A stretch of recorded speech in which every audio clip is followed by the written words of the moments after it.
I went to Cologne, Germany.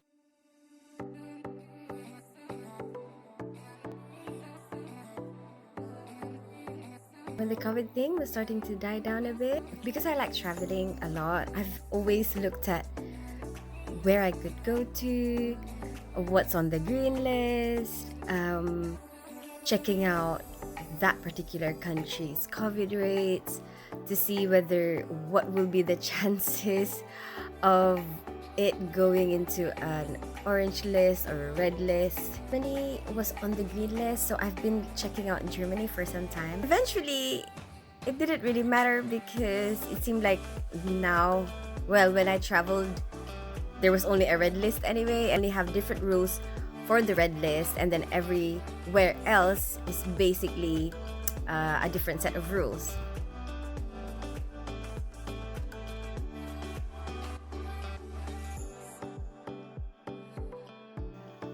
But since I have a particular interest in Germany because I'm already fully vaccinated. If you're fully vaccinated, you can go to Germany without needing to have a COVID test done. I looked around at the plane tickets, the pictures, different cities in Germany. My plane tickets to Cologne is only £50, which is really cheap. And I was looking at the pictures and I was thinking, well, you know what? I actually want to see this place.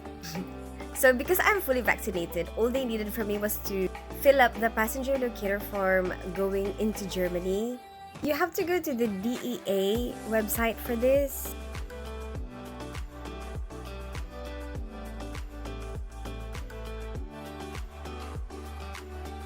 While I was on the queue though, I started getting worried. Queue at customs.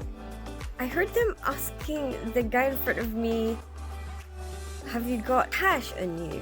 Like, what are you gonna use to pay for this trip? And I'm like, I don't have cash with me. Are they gonna ask me the same thing? I remembered hearing that he said, oh my gosh, I sound like I'm eavesdropping too much.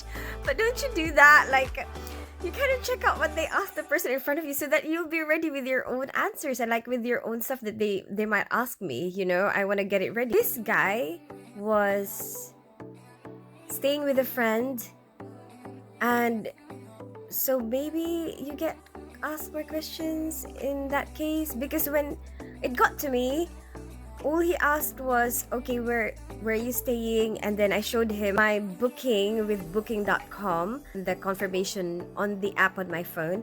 They didn't ask me about cash after that. They just asked like, so what are you doing here? And I was like, oh, I'm just here on holiday. And then that's it. They looked at the passenger locator form confirmation as well, and my COVID vaccination, my COVID pass, and obviously the passport. The queue was too long though. Oh my gosh, I was so hungry by the time I left. I had breakfast at this place that sells currywurst. My son told me off for saying currywurst. That's what I had for breakfast. I had breakfast in Germany. She said, I think I never thought that ketchup and curry spices together would taste really good on sausages. I actually really like the food there in Germany. Tried a lot of the different food that, well, a lot of websites would tell you to try. And I don't think there's anything that I didn't like.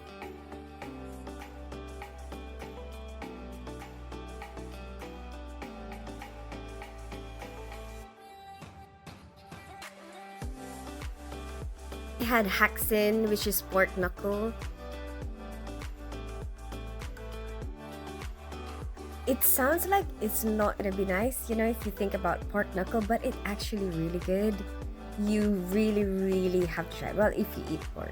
I went to Haxenhaus for that.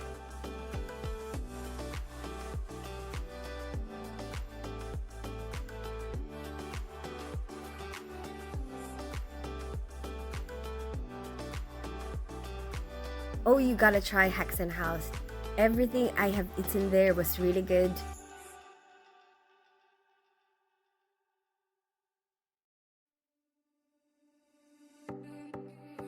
It wasn't that expensive either. Like, for the amount of stuff that I ate like a 3-course meal, and I only paid about 30 euros. I even had a drink. Oh my gosh, that is amazing.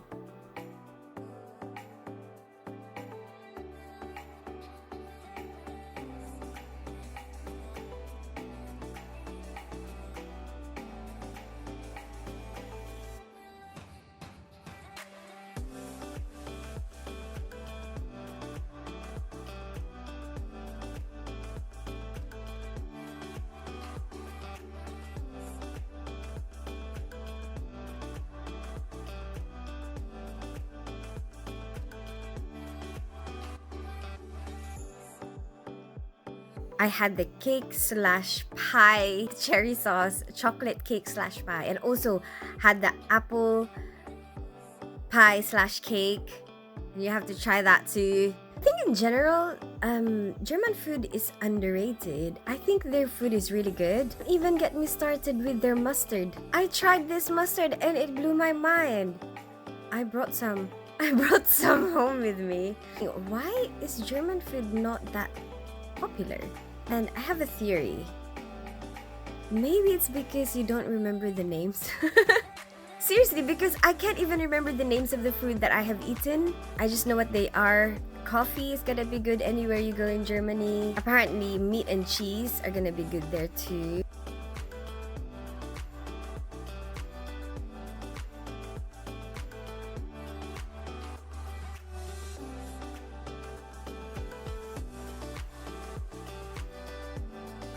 What I find really cool in Germany is that they have a lot of places where you can eat.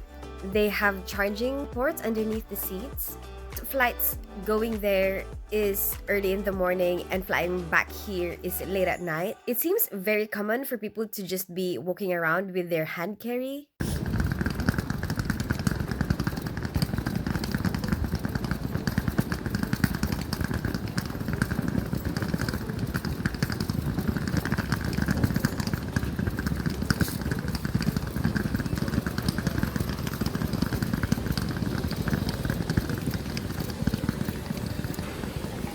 In most places, they actually have a baggage counter. So you can leave your hand carry, your coat. Like for example, the museums. Oh my gosh, I went to the Ludwig Museum and I found it very interesting. There's a lot of history about Picasso there. I've heard about Picasso, but I don't think I've really been exposed to his work before. First, I was looking at the bird painting that he did, and I was thinking, why is he so popular? But eventually, I started to see more of his work, and it's actually very interesting. It's like most of the paintings are hiding something, or you have to look closely to see. It's very deep. At the end of it, I kind of thought, I want to see more of the paintings. Get really curious about what is he thinking, what is he trying to say. Most of it has something to do with the politics during that time. Oh yeah, and you can leave your luggage there in the museum. There's a lot of art museums as well there, history museums, Roman and German museum.